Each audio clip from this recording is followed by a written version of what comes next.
वो क्या बन जाता है, मीन बन जाए, उसका मन मछली बन जाता है। जब तक कि भगवान की भक्ति नहीं मिलती तब तक के उसके मन के अंदर चैन नहीं आता, वो तड़पते रहते हैं। परमात्मा की मोहनी मूर्ति देख करके और व्यक्ति के अंदर ऐसा अनुभव होता है कि इनसे बढ़कर के संसार में और कोई सुंदर नहीं है। और दूसरा, कन्हैया की लीला बड़ी विचित्र प्रकार की, उनकी लीला को देख करके सारे लोगों को लगता है कि सारे संसार को नचाने वाले परमात्मा, और वो खुद गोकुल में आकर के नाच रहे हैं। तो इसलिए उनको मोह उत्पन्न हो जाता है। इंद्र को भी ऐसा ही हुआ, ब्रह्मा को भी ऐसा ही हुआ। भगवान जब बछड़ा चराने के लिए गए तो ब्रह्मा के मन के अंदर मोह हो गया, एक ऐसे परमात्मा जो ग्वाल वालों की जूठन खा रहे हैं। परंतु उनको ये नहीं पता ब्रह्मा को वो परमात्मा कितना बड़ा बन जाता है, कितना छोटा बन जाता है, कितना बलशाली बन जाता है, कितना दीनहीन बन जाता है। परशुराम के सामने जब पहुंचते हैं, हाथ जोड़ करके कहते हैं कि राम मात्र लघु नाम हमारा और परस सहित बड़ नाम तुम्हारा। भगवान इतने छोटे भी बन जाते हैं, और अगर कंस और पूतना जैसे हों तो इनको चटनी बनाने में भी देर नहीं लगाते। तो ये परमात्मा की दिव्य लीला ही, परमात्मा की दिव्य लीलाओं को सुनकर के जिनके मन के अंदर आनंद हो जाता है, आनंद का समुद्र मन में भर जाए, इसलिए परमात्मा की हम कथा सुनते हैं। जब चाहे तब फिर उस समुद्र में गोता लगा सकते हैं। ये बाहर हमने भागना नहीं पड़ता, हमने जो परमात्मा की कथा सुना है, सुन करके आनंदित हो जाना। और एक बात और, लोहा के पास में चुंबक ले जा, वो तुरंत चिपक जाता है, और वही चुंबक को लकड़ी के पास में ले जाओ तो लकड़ी नहीं चिपकती। क्यों? क्योंकि लकड़ी का हृदय दूसरा और लोहे का हृदय दूसरा है। आपने देखा होगा एक छोटी सी चाबी, छोटी सी जो चाबी है वो ताला को तुरंत खोल देती है, और बड़ी बड़ी हथौड़ी से लेकर के ठोकते रहो तो ताला नहीं टूटता। क्यों नहीं टूटता पता है? हथौड़ी की मार बाहर बाहर होती है, परंतु चाबी अंदर हृदय में जाकर के और ताला को घुमा देती है। बस यही भक्ति का भी सूत्र है कि परमात्मा की भक्ति में जिसका मन लग गया है, उसके हृदय के अंदर परमात्मा विराजमान हो जाता है। जिस समय भगवान श्याम सुंदर की जब बांसुरी बजती है तो उस समय सारे वृंदावन की दशा देख लो। वृंदावन नहीं, वृंदावन बंसी बजे मोहे तीनों लोग। जब बांसुरी बजती भगवान की तो उस समय तीनों लोग मोहित हो जाते। राजा परीक्षित ने कहा ये बांसुरी में क्या? बोले इसमें मोहनी विद्या। भगवान शिव ने सोचा कि द्वापर युग में भगवान के जो भक्त होंगे उनसे और कुछ नहीं हो पाएगा, वो कृष्ण भक्ति में लीन हो जाए, इसलिए भगवान को बांसुरी उपहार में दिया। तो बांसुरी की आवाज सुन करके जिनके अंदर कृष्ण प्रेम है वो आनंदित हो जाते हैं। गोपियों की दशा देखो, बंसी की धुन पे मगन भई रे, सुध भूली गुजरिया। हाँ रे सुध भूली गुजरिया। बंसी की धुन पे मगन भई रे, सुध भूली गुजरिया। हाँ रे सुध भूली गुजरिया। बंसी की धुन पे मगन भई रे, सुध भूली गुजरिया। हरे सुध भूली गुजरिया। बंसी की धुन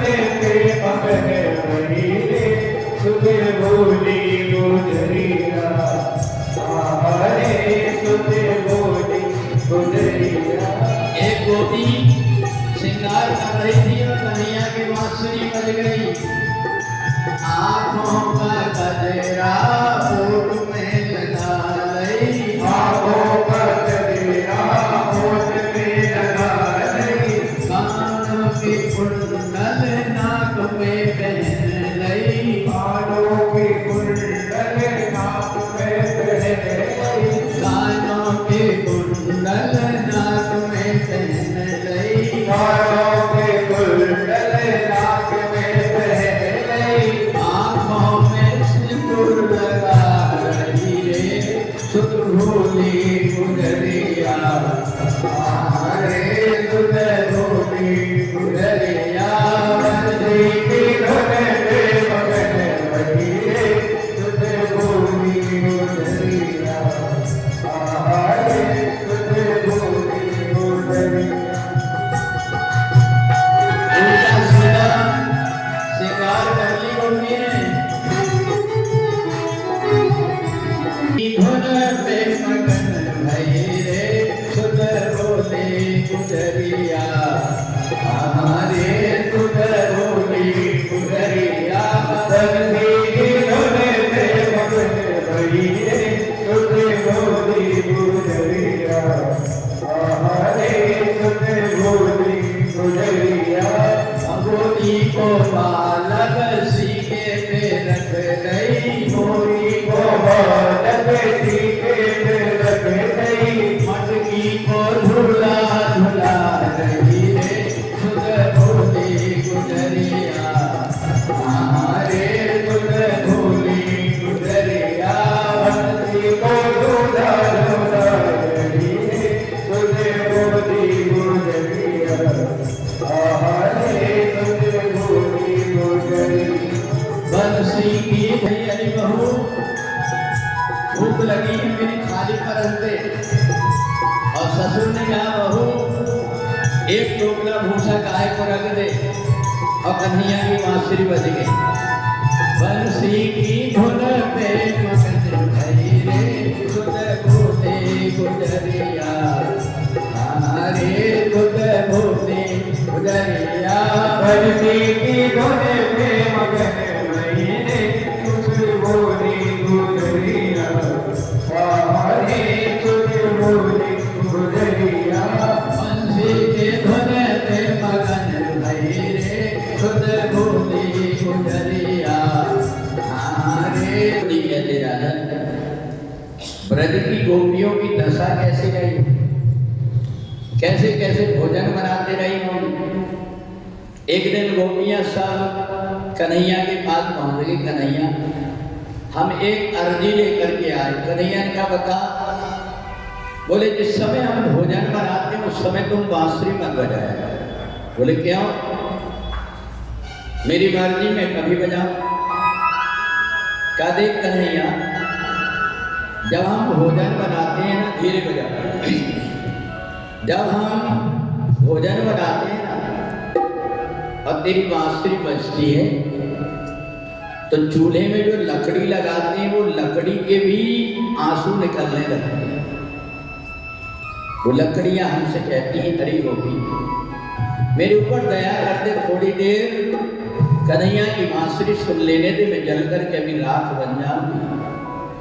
इसलिए कन्हैया उनके आंसू बहते हैं और आग बुझ जाती है, हम भोजन नहीं बना पाते। इसलिए जब हम भोजन बनाते हैं ना उस समय तू बांसुरी मत बजाएगा। सुखदेव जी कहते राजा, ये जो गोपियां हैं किसी न किसी प्रकार से कन्हैया से इनका मन जुड़ गया है। कन्हैया की या तो शिकायत लेकर के पहुंच जाएंगी या प्रार्थना लेकर के पहुंच जाएंगे, पर उनका मुख्य उद्देश्य कन्हैया के दर्शन करने का होता है। भगवान श्याम सुंदर ने सोचा कि मैं अब गोकुल छोड़ करके मथुरा जाऊंगा, ये गोपियां जिएंगी कैसे मेरे बिना। उनको याद आया ये काम मेरी राधा रानी कर सकती हैं, इन गोपियों को अपने प्रेम में बांध करके रख करके इनको परेशान नहीं होने दें। भगवान श्याम सुंदर राधा जी से मिलने के लिए चले, सोचे कि राधा के पास जाएं कैसे। तो कन्हैया ने सोचा कि राधा रानी को चूड़ी बड़ी पसंद, चाबी का है रूम की। तो उस समय पर भगवान श्याम सुंदर ने बहुत सारी चूड़ियां इकट्ठी कर लिए, पगड़ी बांध लिए, धोती पहन लिए और पोटली लेकर के चले।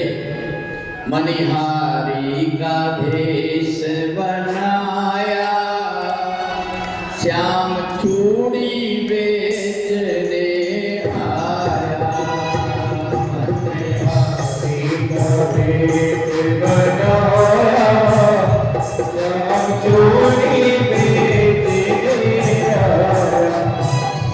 मनिहारी का भेष बनाया, श्याम चूड़ी बेचने आया।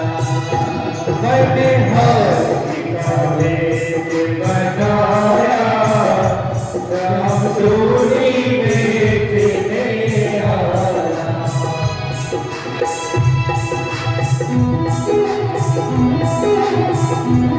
अरे बहन, कोई चूड़ी ले लो, कोई गहना ले लो, कोई कंगी ले लो, कोई फीता ले लो, कोई चौकी ले लो।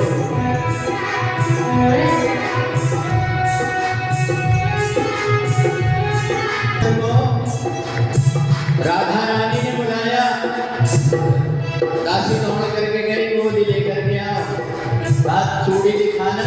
कन्हैया पोटली खोल करके और चूड़ी दिखाने लगा। बढ़िया लाल रंग की, पीले रंग की, हरे रंग की। राधा ने नहीं, चूड़ी लाल नहीं पहनो, चूड़ी हरी नहीं पहनो। चूड़ी लाल नहीं पहनो, चूड़ी हरी नहीं पहनो। चूड़ी लाल नहीं पहनो, चूड़ी हरी नहीं पहनो। चूड़ी लाल नहीं पहनो, चूड़ी हरी नहीं पहनो। ओए श्याम रंग ही भाया, श्याम चूड़ी बेचने आया।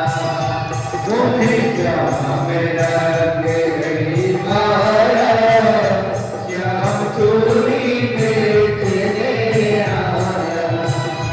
मनिहारी का भेष बनाया, श्याम चूड़ी बेचने आया। मनिहारी का भेष बनाया, श्याम चूड़ी बेचने आया। भगवान श्याम सुंदर ने श्याम रंग की चूड़ी को पहना दिया, पर धीरे से राधा रानी का हाथ पकड़ लिए तो हाथ छोड़ नहीं रहे। राधा रानी ने कहा, कन्हैया हाथ छोड़ दो, ये सब सखियां देख रही मेरी तरफ। कन्हैया ने कहा, नहीं, मैं तो तब छोड़ूंगा जब मेरे को वचन दो। राधा रानी ने कहा, क्या वचन? बोले, मैं जैसे तुम्हारे यहाँ आया ऐसे तुम भी मेरे यहाँ पर आओ। जिस समय पर राधा रानी ने सिर हिला दिया कि हाँ कन्हैया, मैं भी आपके यहाँ आऊँ। भगवान श्याम सुंदर को राधा रानी ने जब से देखी, भूख और प्यास उड़ गई। ऐसा लगे कि अपने कन्हैया के पास कब पहुंच जाऊं। गोपी ने कन्हैया को संदेशा दिया, जब से तुम गए हो राधा रानी ने पानी भी नहीं पिया। रात में उठ करके और ऊपर चढ़ करके चिल्लाती रहती, आजा आजा रे कन्हाई तेरी याद आई। कन्हैया, तुम आकर के राधा रानी को देखोगे पूरा शरीर दुर्बल होगा। भगवान श्याम सुंदर से रहा नहीं गया। भगवान श्याम सुंदर पहुंच गए फिर से बरसाने, पर अब रूप दूसरा बना। क्या बन करके आज बता, वैद बन के आ गई गोकुल के कुंज बिहारी। वैद बन के आ गई गोकुल के कुंज बिहारी। गोकुल के कुंज बिहारी, गोकुल कुंज बिहारी गोकुल के खेत बिहारी ये वैद्य बन के आ गए रे गोकुल के कुंज बिहारी। वैद्य बन के आ गए रे गोकुल के कुंज बिहारी। कन्हैया ने बढ़िया सा स्टेथोस्कोप रख लिया और एक बढ़िया पेटी रख ली। राधा रानी के महल के आसपास घूम रहे हैं। राधा रानी की माँ ने देखी, ब्रजभानु जी से कहा, देखो बेटी कुछ खाती पीती नहीं है, डॉक्टर साहब को बुलाओ, शायद ये नाड़ी देख करके रोग समझ जाए। भगवान श्याम सुंदर को तुरंत ब्रजभानु लेकर के आए और ला करके बैठा ले। राधा रानी से कहा, हाथ दिखा। उंगली पकड़े भौजा पकड़े झपट पकड़ ले नारी लाला झपट पकड़ ले नारी। वैद्य बन के आ गए रे गोकुल के कुंज बिहारी। वैद्य बन के आ गए रे गोकुल के कुंज बिहारी। गोकुल के कुंज बिहारी, गोकुल के छैल बिहारी। गोकुल के कुंज बिहारी गोकुल के खेत बिहारी। वैद्य बन के आ गए रे गोकुल के छैल बिहारी। वैद्य बन के आ गए रे गोकुल के कुंज बिहारी। सचिव ने कहा, डॉक्टर साहब ये तो बता, लाले को बीमारी कौन सी है, ठंडी से है कि गर्मी से? ठंडी बहुत पड़ रही है। ना है ठंडी ना है गर्मी, इनको दिल की बीमारी। लाला इनको दिल की बीमारी। वैद्य बन के आ गए रे गोकुल के कुंज बिहारी। वैद्य बन के आ गए रे गोकुल के कुंज बिहारी। गोकुल के कुंज बिहारी, गोकुल के छैल बिहारी। गोकुल के कुंज बिहारी गोकुल के खेत बिहारी। वैद्य बन के आ गए गोकुल के कुंज बिहारी। वैद्य बन के आ गए रे गोकुल के कुंज बिहारी। भगवान श्याम सुंदर ने कहा, इनको बीमारी दूसरी। बोले कौन सी बीमारी? बोले इनकी जो बीमारी है हम सबके सामने नहीं बता सकते, इनको एक गुप्त रोग लगा हुआ है। राधा रानी की माता जी से कहा, कान में बता देते हैं, इनको एक ऐसी बीमारी है, इनका जो दिल है वो इनसे कहीं दूर चला गया है। बोले मेरी बेटी का दिल कहीं दूर चला गया? बोले हाँ। बोले कहाँ गया? बोले यमुना जी के उस पार गोकुल है, वहाँ एक राधा रमण बिहारी उनके पास चला गया। बोले उनके पास जाकर के इनको दर्शन करा देना तो इनकी ये दिल की बीमारी ठीक हो जाएगी। और राधा रानी की माँ ने सोची मेरी बेटी कैसे भी ठीक हो जाए। सखियों ने कहा, एक काम करो, तुम तैयार होकर के और डॉक्टर साहब ने जो बताया राधा रमण जी के मंदिर में ले जा करके और इनको दर्शन करा। राधा रानी जैसे चली तो कन्हैया समझ गए अब राधा रानी आ रही है। यमुना जी के किनारे कदम के पेड़ के ऊपर बैठी थी। जैसे राधा रानी आई कूद करके नीचे आ गई और कहने लगे, बोलिए राधा रमण बिहारी की जय। सखियों ने कहा, राधा रमण का मंदिर कहाँ है? बोले ये है बिहारी और ये है राधा, दोनों एक दूसरे से मिल जाएंगे तो राधा रमण हो जाएगा। राधा रानी ने जैसे ही कन्हैया के हृदय से लगी मुस्कुराने लगी। सारी सखियां बड़ी प्रसन्न हो गई। इतने दिनों के बाद हमारी श्यामा जी ने कम से कम मुस्कुराई तो, नहीं तो खाना पीना सब कुछ छोड़ दी। इधर भगवान श्याम सुंदर ने कहा, राधा इतनी दूर आ गई हो कम से कम मेरी माता जी से मिल लो।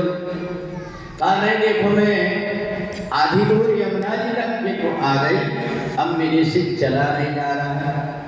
भगवान श्याम सुंदर ने कहा राधा, थोड़ी ही दूर पे हमारा महल बना हुआ है। भगवान श्याम सुंदर राधा रानी को जैसे तैसे लेकर के आए।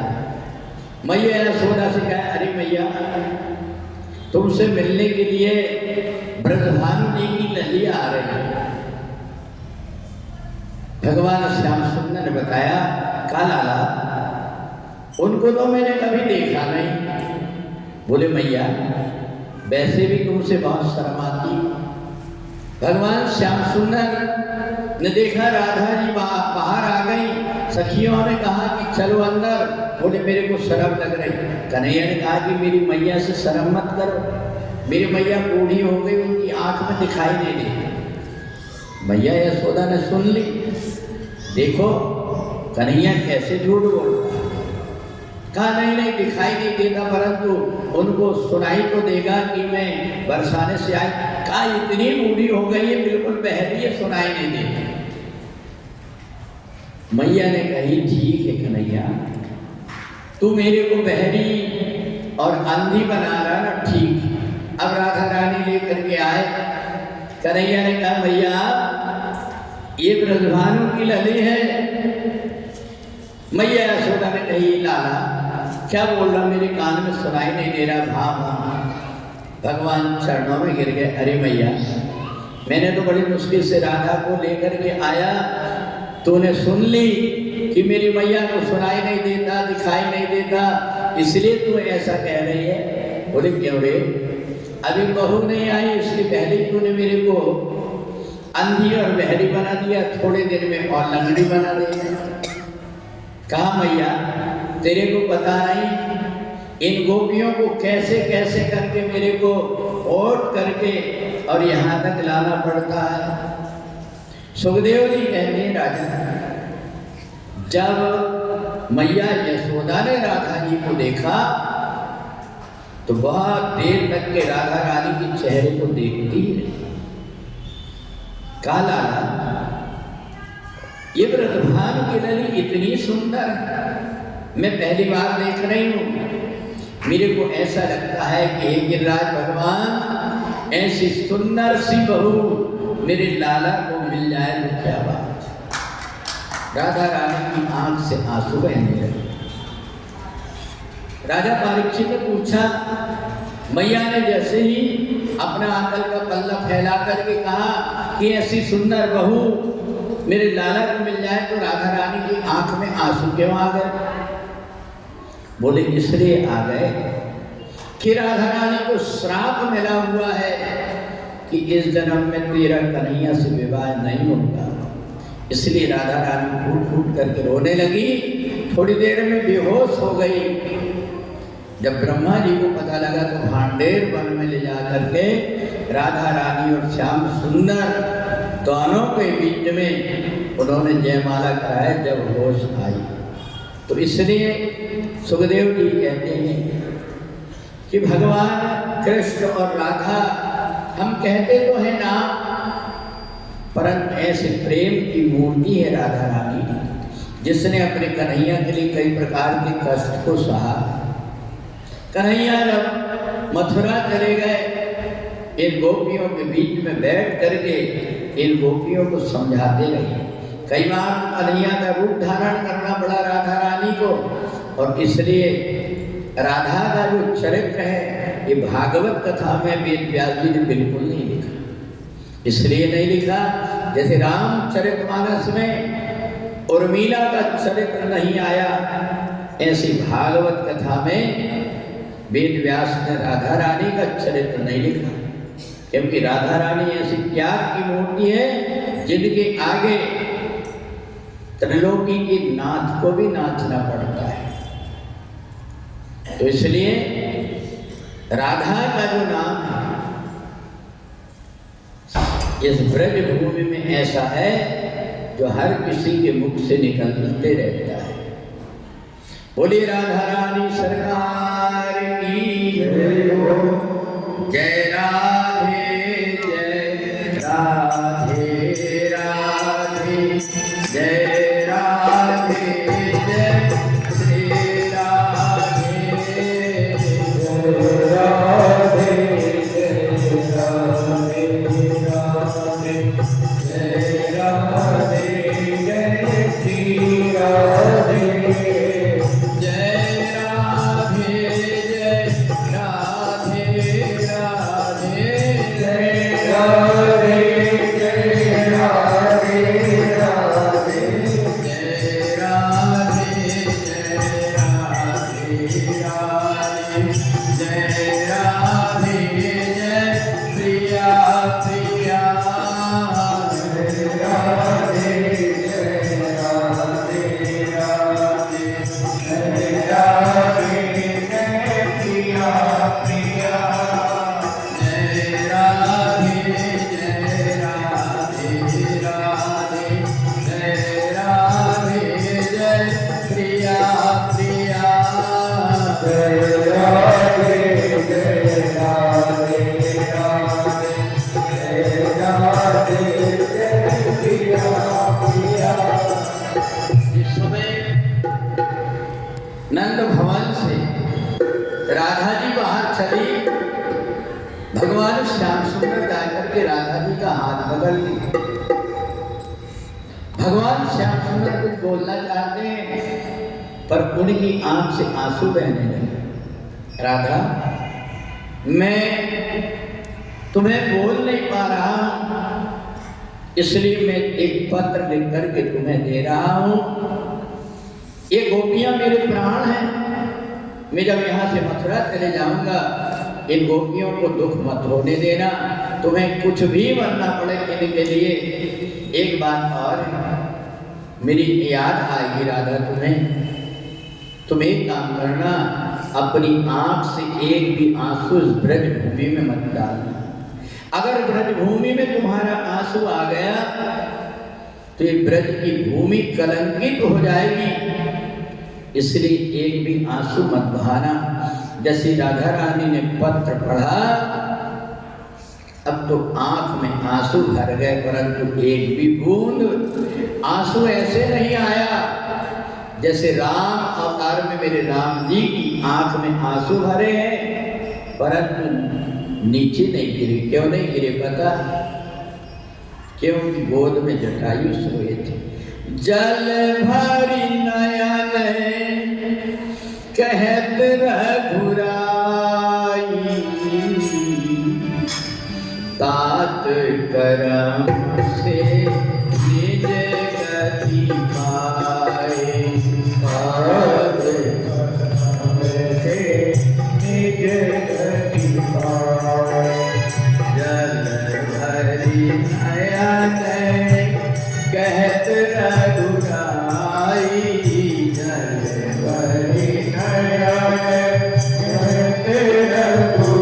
भरी तात करम से निज गति पाए।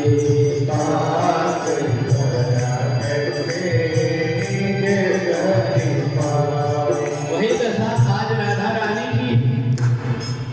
चिट्ठी पढ़ के गाना की, चिट्ठी पढ़ के राधा के बरसे ऐसे नैन कि जैसे यमुना बाढ़ भर गए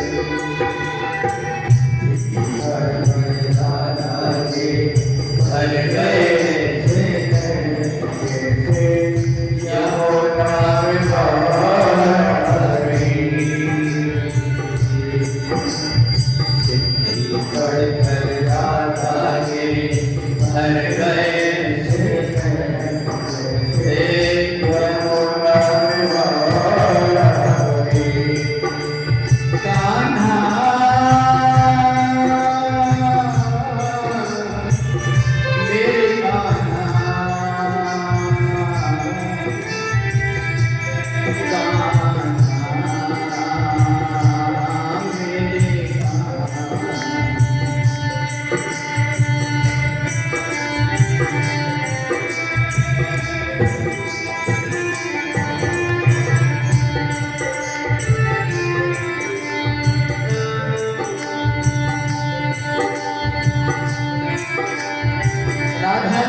मेरा जो दिल है आज मैं जानती हूँ, इसलिए मेरी वेदना तुम नहीं समझ पाओगे।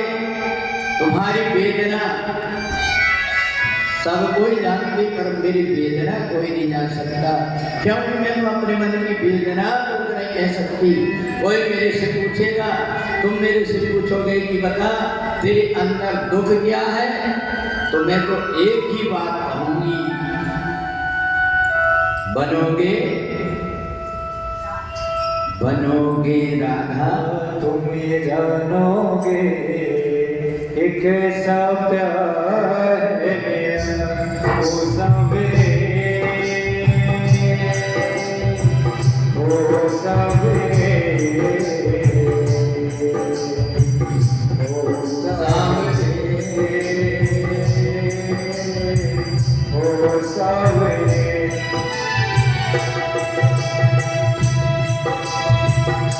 मधुवन में राधा और कृष्ण दोनों एक दूसरे के गले लग करके एक दूसरे की पीड़ा मौन रह करके और बखान कर रहे। इधर राधा रानी की आंख भर आई, सखियों के साथ में बरसाने लौट आई, और इधर कन्हैया की आंख भर आई, अपने होठों में बांसुरी लेकर के गोकुल लौट करके आ गए। कन्हैया से सब लोग कहने लगे, ये कन्हैया कुछ बोलता क्यों नहीं है, बात क्या हो गई? मैया ने कही, कन्हैया तेरे को पता है आज क्या है? पता है तेरे को? तेरी रास्ता देख रही होगी राधा, आज पता है तेरे को क्या है? आज होली का उत्सव है, बरसाने में सारी जितनी गोपियां हैं होली खेलने के लिए तेरी रास्ता देख रही। मैया ने सोची मेरे कन्हैया का मन तो पहले किसी प्रकार से, ये कुछ बोलता नहीं है, कुछ खाता नहीं है, बाकी हो क्या गया है। अकेले बैठे बैठे और एक सफेद रंग के फूल को लेकर के चंपा के बैठे बैठे और देखते रहता है। भगवान श्याम सुंदर के पास में सखा पहुंच गया, लाला चल नहीं रहा है, आज बरसाने चलना है अपने को, और वहां राधा रानी की यहाँ पर होली की सारे बाल बाल तैयार खड़े हैं, कन्हैया को लेकर चले। सारे बाल बाल जैसे ही पहुंचते हैं बरसाने, राधा रानी की मंडली को पता लगा, राधा रानी की सखियां बरसाने में आ गई। कहा कि बड़े मोटे मोटे बाल बाल हैं। राधा रानी ने कहा एक काम करो, अपन फूल भी रख लो और लठ भी रख लो, अगर फूल से नहीं जीत पाएंगे तो फिर लठ चलाना, इसलिए बरसाने में हमेशा लठ मार होली होती है। अब इधर बाल बालों ने जैसे ही बरसाने में पहुंचे वहां जाकर के और राधा रानी के ऊपर गुलाल फेंक दिया। हम होली खेलन आए हैं राधा जी तेरे बरसाने में, हम होली खेलन आए हैं राधा जी तेरे बरसाने में, हम होली खेलन आए हैं राधा जी तेरे बरसाने में, हम होली खेलन आए हैं राधा जी तेरे बरसाने में, राधा जी तेरे बरसाने में, राधा जी तेरे बरसाने में, राधा जी तेरे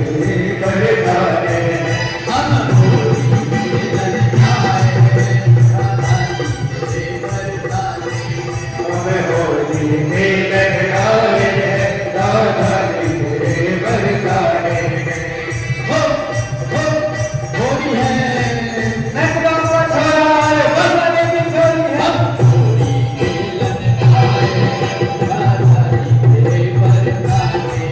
हम होली खेलन आए हैं राधा जी तेरे बरसाने में, हम होली खेलन आए हैं राधा जी तेरे बरसाने में। होली है हम होली खेलन आए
आए हैं राधा जी मेरे बरसाने में। राधा जी तेरे बरसाने में, प्यारी जी तेरे बरसाने में, राधा जी तेरे बरसाने रसिया की।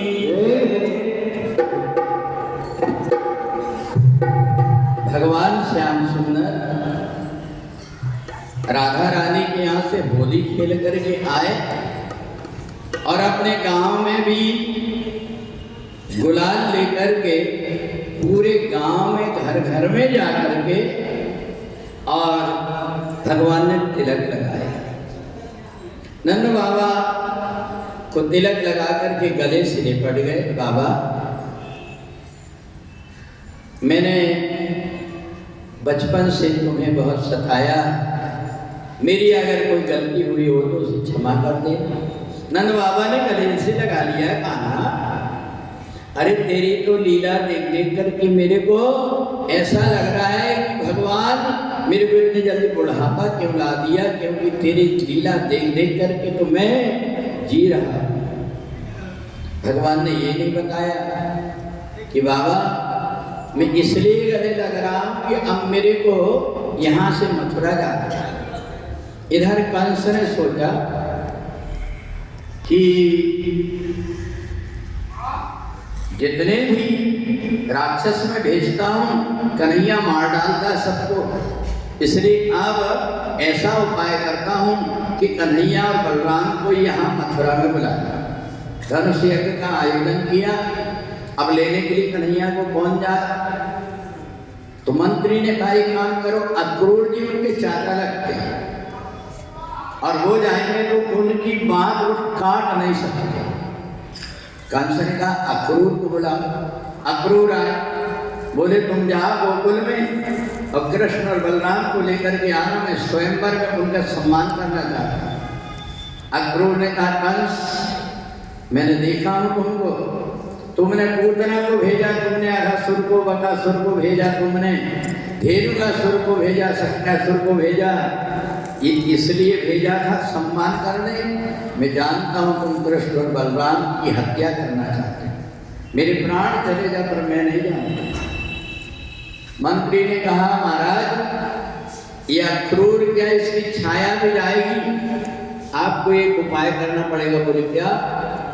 बोले वसुदेव को घसीटते हुए लेकर गया और उनके पैर बांध करके उल्टी कुएं में लटका दो।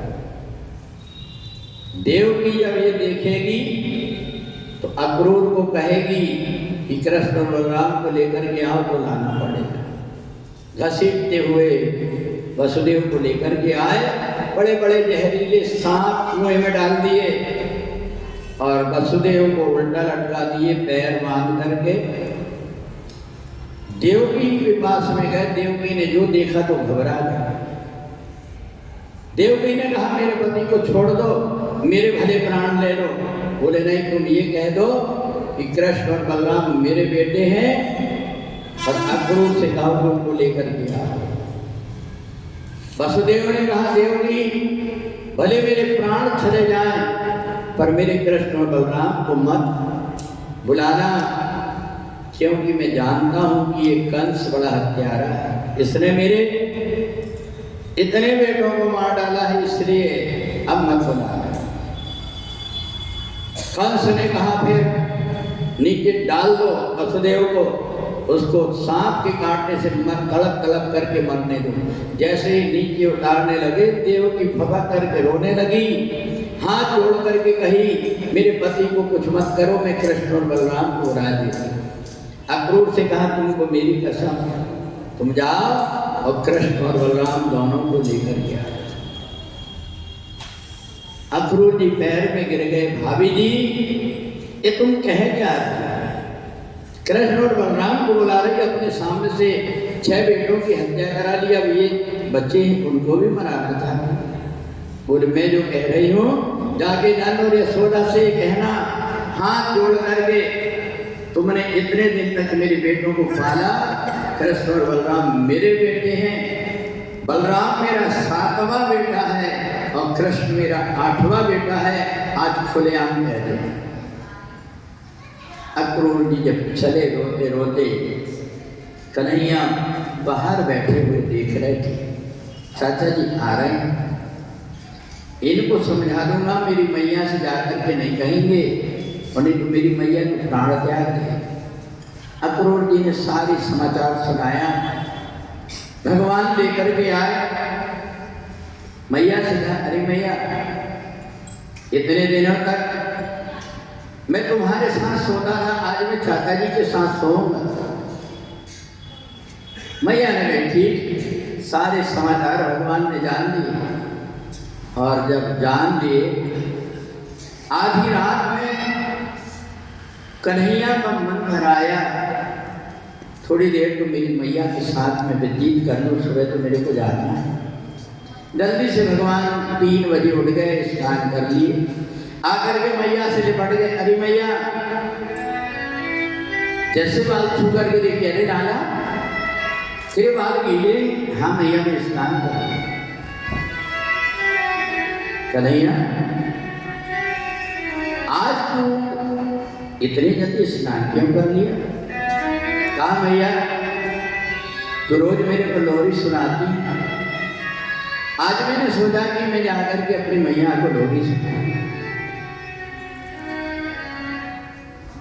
मैया यशोदा समझ नहीं पाई, भगवान श्याम सुंदर चरणों के पास बैठ गए, धीरे धीरे मैया के चरण दबाते हैं और मैया से कहते हैं, अरे मैया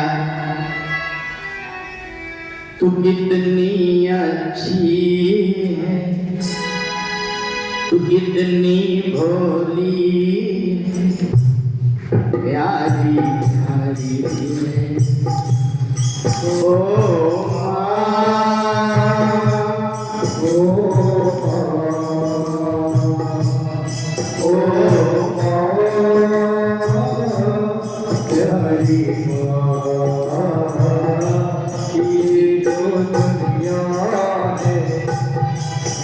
कितनी अच्छी है, कितनी भोली है, प्यारी प्यारी है।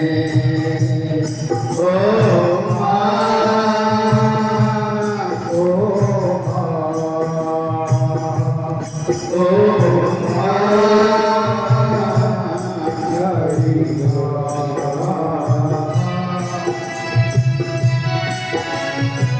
भगवान मैया के शरण लाते जा रहे हैं।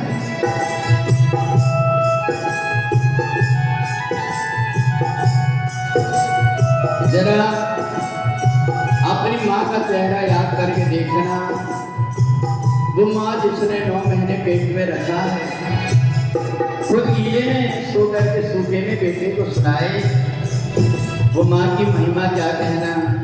माँ बच्चों की जान होती है, माँ बच्चों की जान होती है, वो होते हैं किस्मत वाले जिनकी माँ, होते हैं किस्मत वाले जिनकी माँ होती है। तेरी ममता में, तेरी करुणा में जग बलिहारी है। ओ माँ, ओ माँ, तेरी माँ,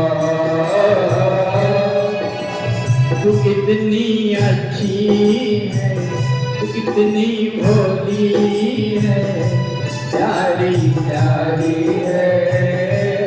ओ माँ, ओ माँ, ओ माँ, तेरी माँ। माँ का जो प्यार होता है वो बड़ा निस्वार्थ होता है, अपना नहीं कोई सुख दुख कोई, अपना नहीं तुम्हें सुख दुख कोई।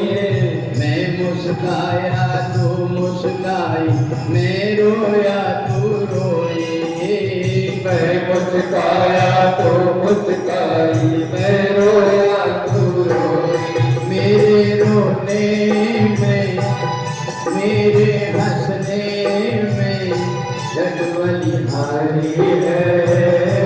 ओ माँ, ओ माँ, ओ माँ, तेरी माँ।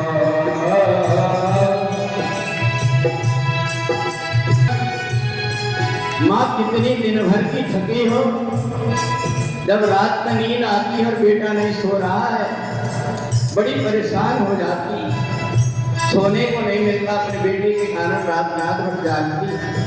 मैं जानता हूँ तूने मेरे लिए कितनी कष्ट उठाई है, दुखन लागी है माँ तेरी अखियाँ, दुख लागी है माँ तेरी अखियाँ, मेरे लिए जागी है सारी सारी रतियाँ, मेरे लिए जागी है तू सारी सारी रतियाँ। मेरी निदिया में अपनी निदिया में तूने भारी है। ओ माँ, ओ माँ, ओ माँ, तेरी माँ। भगवान जैसे ही कहती है, मैया की थोड़ी सी आंख बंद हुई और खुल गई। कन्हैया, ये मेरे पैर में गीला गीला क्या लग रहा? आंख खोल करके देखी तो कन्हैया की आंख से आंसू गए। लाला, आज तो इतना रो क्यों हो रहा है? भगवान ने हाथ जोड़ करके कहा, मैया अब मैं तुम्हें छोड़ करके मथुरा जा रहा हूं। भगवान ने जैसे ही मैया को बोला कि मैं मथुरा जा रहा हूं, मैया धनक करके एकदम से उठ गई। लाला, तू मथुरा कैसे जा रहा है? इतने में इशारा किया अक्रूर जी को। अक्रूर जी आकर के खड़े हो गए। हाँ यशोदा, मैं इनको लेने आया हूं। वसुदेव और देवकी ने इन्हें जन्म दिया है। माता देवकी ने कहा है कि कृष्ण और बलराम मेरे बेटे हैं, मेरी आज्ञा उनको लेकर गया। मैया यशोदा ने कही, अक्रूर तेरी जगह अगर कोई और होता तो मैं उसकी जीभ काट लेती। तेरी हिम्मत कैसे हुई जो मेरे बेटे को वसुदेव और देवकी के बेटे कहता है? ये तो मेरे कलेजे के टुकड़े हैं, मेरे बेटे हैं। अक्रूर ने दाई को बुलाया। दाई, मैया यशोदा को बता कि ये कन्हैया किसका बेटा है?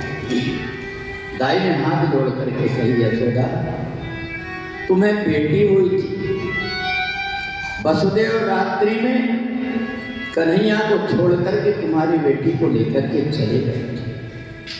इतना सुनते ही यशोदा मूर्छित होकर के गिर गई। नंद बाबा दौड़ करके आए, आकर के देखा यशोदा मूर्छित पड़ी है। भगवान श्याम सुंदर चरणों में जाकर के गिर गए। बाबा, तुमने मेरी उंगली पकड़ करके मेरे को चलना सिखाया। आज मैं तुमसे माफी मांग करके कहता हूं कि मेरे को मथुरा जाने की आज्ञा दे। भगवान श्याम सुंदर की बात सुन करके नंद बाबा मूर्छित होकर इधर गोपियों को पता लगा एक अक्रूर नाम का कोई आया है कृष्ण और बलराम को लेने के लिए, वो मथुरा जा रहे हैं। सारी गोपियां मथुरा जाने का नाम सुन करके ब्रज की गलियों में लेट गई। रथ हमारे ऊपर से जाएगा, पर कन्हैया तो लीलाधारी हैं। छोड़ माता पिता और भ्राता सखा, श्याम मथुरा चले, श्याम मथुरा चले। पिता तोरे बंधु सखा, मथुरा चले।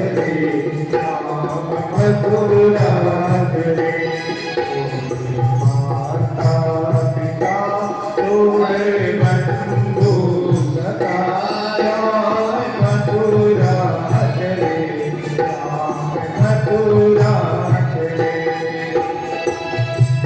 और यशोदा पितानंद त्याग भये। और यशोदा पितानंद त्याग भये। सब लोग हमारे कन्हैया कहे। सबके लगन ताने तने मन हरन। श्याम मथुरा चले। श्याम मथुरा चले। माता पिता और बंधु सखा श्याम मथुरा चले। श्याम मथुरा चले। मैया यशोदा को जब होश आया, दौड़ करके जा करके कन्हैया के चरणों में लिपट गए। पता है जो सामने विराजमान है, इनके भी चरणों में मैया लिपटी थी एक बार। कब लिपटी थी पता है? जब वनवास था। बहुविधि विलाप शरण लपटानी। अपरम अभागिन आपहि जानी। परम अभागिने आपन जानी। बहुविधि विलाप शरण लपटानी। बहुविधि विलाप शरण लपटाई। परम अभागिन आपहि जानी। परम अभागिने आपन जानी। मैया यशोदा कन्हैया के चरणों में जाकर के लिपट गई। बेटा, तेरे को शायद याद आता होगा कि मैंने तेरे को रस्सी से बांधी थी। तेरे को याद आता होगा कि जरा सी मटकी फोड़ने में मैंने तेरे कान उमेटी थी, इसलिए तू मेरे को छोड़ करके जा रहा है। नंद बाबा ने कहा, कन्हैया आज के बाद कभी तुझे बछड़ा चराने के लिए नहीं भेजूंगा। मेरे लाल, तू मेरे को छोड़ करके मत जा। भगवान श्याम सुंदर ने कहा, बाबा मैं तुम्हें वचन देता हूँ, ये वृंदावन को छोड़ करके मैं जाऊंगा नहीं। मैं अब तक गोपाल कहाया हूँ, फिर भी गोपाल कहाऊंगा। जब भी तेरोगे नाम लेके मैं वृंदावन में जाऊंगा।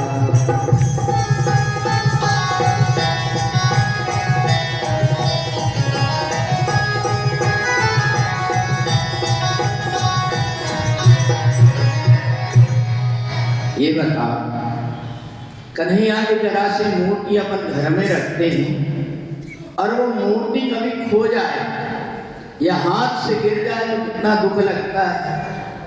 मूर्ति के लिए जब दिल इतना रोता है, तो जिसने बचपन से लेकर के गोद में खिलाया है, तो कन्हैया जब छोड़ करके जा रहा होगा तो मैया यशोदा के और नंद बाबा की क्या दशा रही है।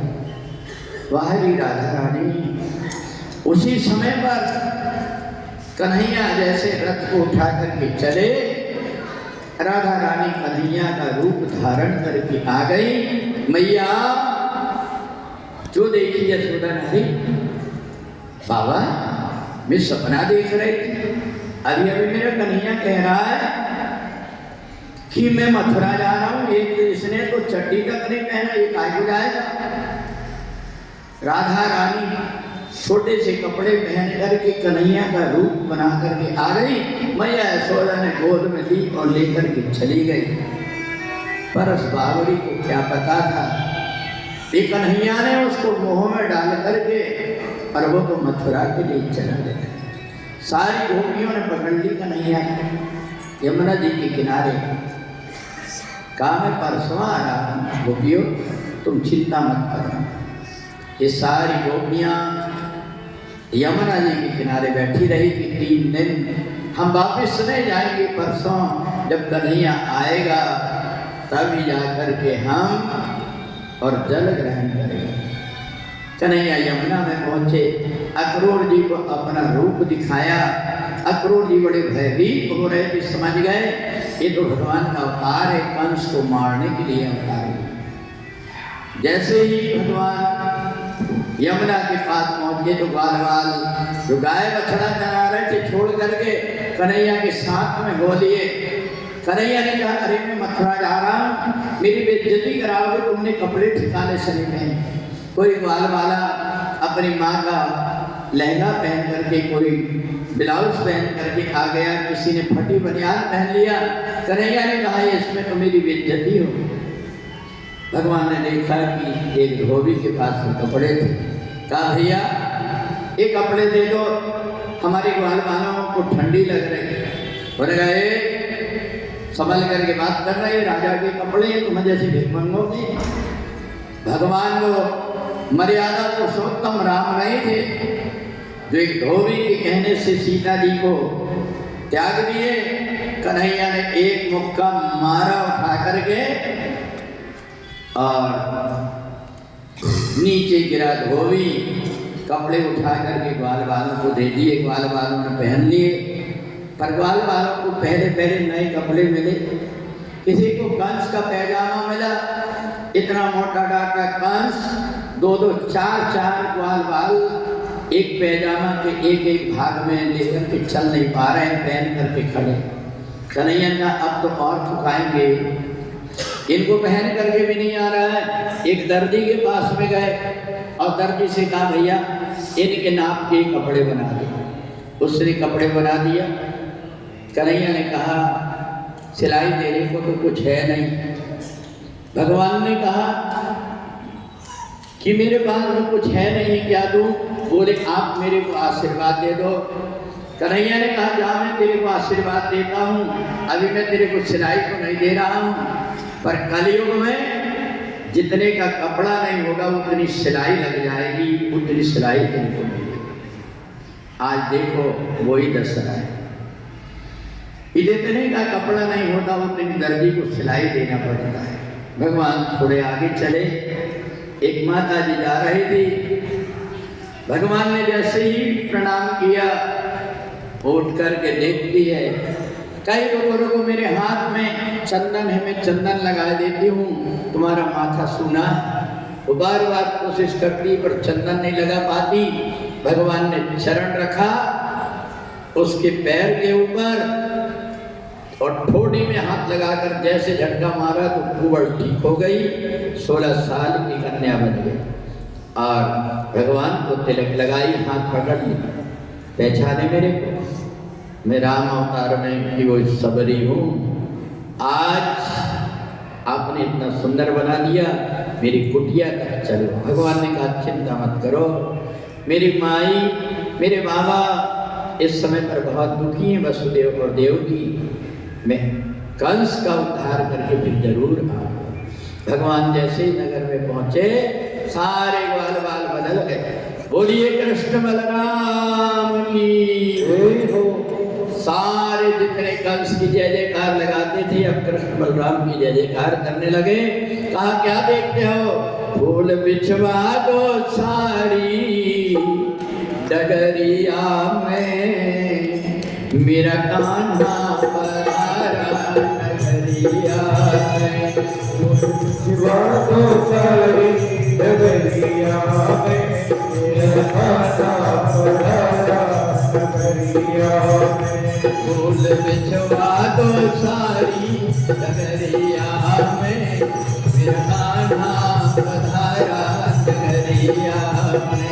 फूल बिछवा दो साड़ी डगरिया में, मेरा कान्हा पधारा नगरिया में। अम्बा पर केला के बंधन बंधवा दो, अम्बा पर केला के बंधन बंधवा दो। यमुना जल भर के लाओ कटरिया में, मेरा कान्हा पधारा नगरिया में। यमुना करके नाओ डबरिया में मेरा पादा पधारा डबरिया बोल बिछवा दो सारी डगरिया में मेरा पादा पधारा डबरिया में बिछवा दो सारी डबरिया में मेरा पादा पधारा डबरिया